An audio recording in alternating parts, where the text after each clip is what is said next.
Hello guys! Today's video, pupunta kami sa hot spring or kumbaga indoor hot spring. Tinatawag dito sa Japan ay onsen. Kasi ang lamig-lamig kasi dito, halos 2 degrees na ngayon. Kasama ko ang aking mga kiddos, yan. Natural hot spring Hiwaijima.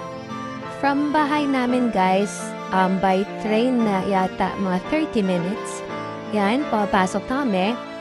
Bali dito, binibigyan kami ng damit up and down. Kasi dito kami mag-overnight. Dito kami magtulog. Actually, mga 10 p.m. na ito, guys. At yun, binibigyan kami ng pagkain para bukas. Yun yung bali ticket namin. Yan ang nasa lobby kami, guys. Maganda rin dito.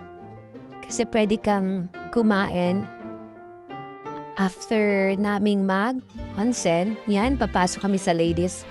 Yan ang tsura niyo guys, may mga kanya-kanya kaming locker para sigurado.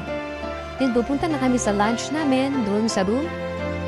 Magpapahinga na kami kasi ang sarap-sarap ng pakiramdam na nalabasan ka ng pawis. Yun, 41 degrees halos lahat yata yung namin. Yan, maganda.